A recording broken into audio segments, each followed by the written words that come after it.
So, hi everyone. I'm Joe Brewer. I'm the co-founder of the Design School for Regenerating Earth, and I'm here today. I want to share with you a story because we're in a time where most of our stories are sucking the souls out of us, are killing our spirits, and are destroying the biosphere of the earth.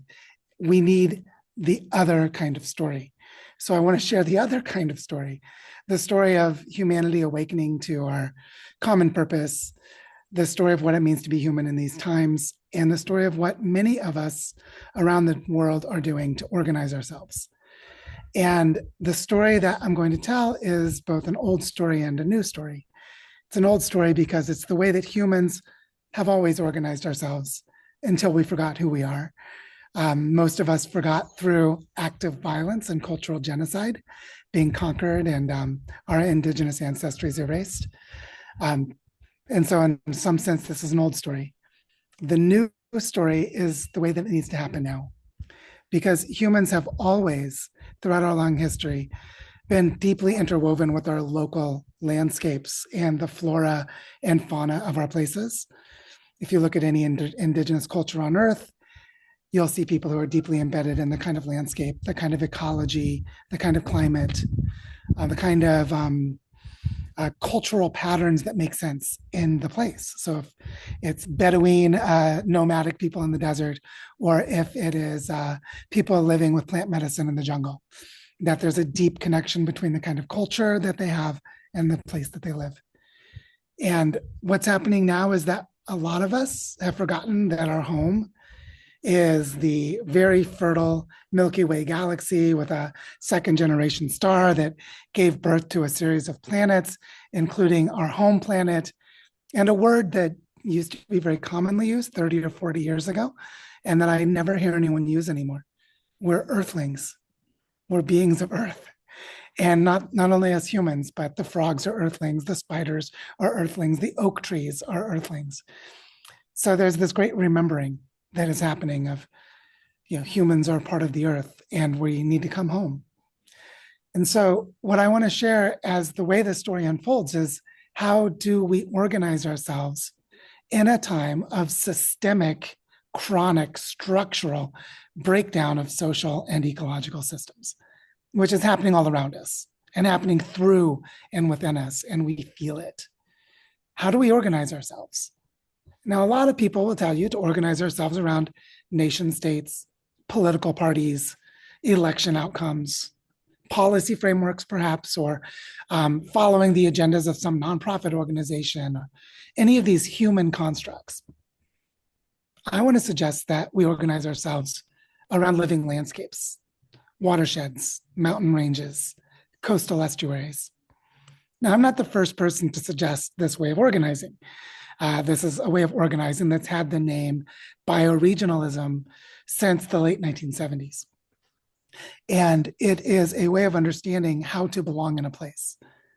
So part of the way that we need to understand this organizing ourselves into living landscapes is to first recognize that place is not singular in scale. Place is multiple scales, interconnected relationships across scales.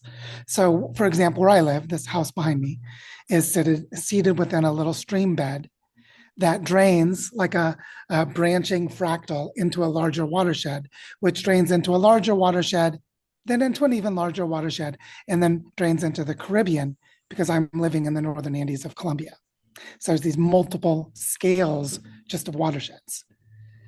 One of the things that we need to understand is that, unlike our indigenous ancestors, we need to organize not just with our local landscapes, but with the patterns of the living earth, the patterns of weather, the circulation of water in the world ocean, the way that the evaporation off the Pacific Ocean creates the snowpack in the Rocky Mountains, the way that our continents are connected to each other through the movements of water and the migration pathways of birds. That there are these planetary scale patterns that we absolutely need to understand and care for, because we're unraveling them like we've taken a hook and we're just cutting apart the threads in a great quilt, and the quilt is coming untethered. So we need to re-tether the quilt of life by understanding how each life place is contributing to the harmony and the concert of life throughout the entire planet. And this is the conversation that we're not having when we talk about carbon dioxide levels and climate action. It's not the conversation we're having when we talk about political parties and the boundaries of nation states, most of which were drawn by conquerors who destroyed local ecology and erased local culture. So part of what I want to share with you in this story is that people are awakening to this way of being. Some people have been awake for decades, but there are a lot more people awakening right now. And we're learning that we need to collaborate with each other across scales. We need to collaborate in our local landscapes, but also between our landscapes. And I'll give an example of how that's happening. Through the work that I'm doing, I live in a place called Barichara, Colombia. Barichara is an indigenous word from the Guane people, which means a place of rest, or a place to have spiritual connection with the landscape and to connect and recharge your spirit or your soul. This is a place that people have gathered for spiritual connection for thousands of years. And I'm in this landscape. It's a tropical dry forest. It's 95% deforested. All of the rivers are polluted or they're dry. And this is a whole region is becoming a desert.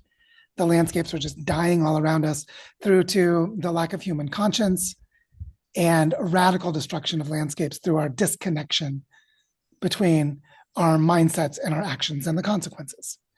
And so there now is a web of people who are acting to reverse that, to restore the connections of water and its movement across the land, to bring forest back to where the forest had been cut down, to establish agroforestry systems with diverse crops that give us textiles and medicinal plants and food and construction materials rather than just monoculture crops, and to reconnect with indigenous practices and the ancestral lifeways.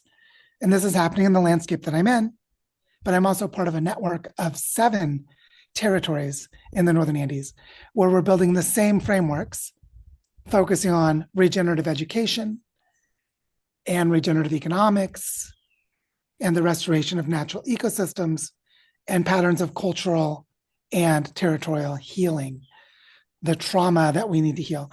And as we're weaving these patterns into being across these 7 territories, we're demonstrating a pattern that can replicate across the entire continent of South America. Or if you look at the branching patterns of rivers that drain into the Mississippi in North America, which covers 40% of the continental United States, you can see that we can have the same kind of patterning across the North American continent. Or with the rivers that drain into the North Sea, which are in the Scandinavian countries and Western Europe, as well as the British Isles, you'll see that you can have the same patterning there. Or the fact that the Mediterranean tells us that Africa and Europe and Asia are not 3 different continents. They're one massive landmass with an inner sea connecting them. And you can start to see these connections. So this is a story of regenerating the earth, which is a bit of an idea that requires a little bit of additional thought. Regeneration, first of all, is just the patterns of any living system. So, my skin will regenerate itself every 30 days. A forest will regenerate itself through the cycles of nutrients. The ocean regenerates itself through the movement of ocean currents. So there are regenerative patterns at all scales. So the earth is always regenerating. So what does it mean for us as humans to regenerate the earth? It really means to regenerate our relationship with the rest of life on earth so that we don't go extinct. Because basically, we're killing ourselves right now. We're just creating the conditions for our own demise. We're just taking, 1 million or more other species with us. And so the question of regeneration of the earth is a question of, do we want to stick around? Do we think the earth wants her humans? Do we want a future that humans are a part of this planet? Not whether there'll be life on earth. In 1 million years, there will be life on earth. Will there be our descendants? Depends on what we choose. So more and more of us are choosing to step into life. And as we choose to step into life, we're learning how to regenerate the earth. So through the Design School for Regenerating Earth that I mentioned at the very beginning, we have been activating these processes of organizing at the scale of bioregions or entire life places. And we've now woven a pattern of learning exchanges between bioregions on 5 continents. We've only been doing this for 2.5 years in the current form. It, of course, has a long history before that. And it's awakening to the planetary scale. But part of this that I think is, that makes it real, that makes it grounded, is the way that we work with children. Because this is something I really care about. I have a daughter who's 8.5 years old. Her name is Elise. I like to say I had a child with my eyes wide open, meaning I fully understand the level of planetary collapse that my daughter was born into, the risks that she's growing up into, the dangers that I'm placing her in her future. And so I have a very strong devotion to the children. And one of the ways that I care about children is by creating education systems for them for the future that they are inheriting. So I don't believe my daughter should go to a regular school. I don't think any child should go to a school from the industrial era to prepare them to have some corporate job for some economy that's not going to exist. So the school that my daughter goes to, which is not really a school, it's a learning ecosystem, is called Sueños del Bosque, which is Spanish for dreams of the forest. And I like to play with that name in 2 directions. I like to imagine a forest that dreams of children, human children, who care for the forest, who love the forest, who celebrate the forest, who revel in the beauty of the forest. But then I also imagine the other direction, children who dream of forests where the forests were destroyed. Children who grew up learning how to bring dead rivers back to life and how to restore biodiversity and the splendid diversity of life in the places where they live. So it's a regenerative learning ecosystem for children.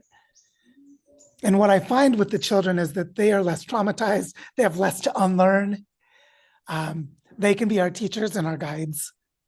And that we can remember how beautiful it is to be human by learning to see through their hearts.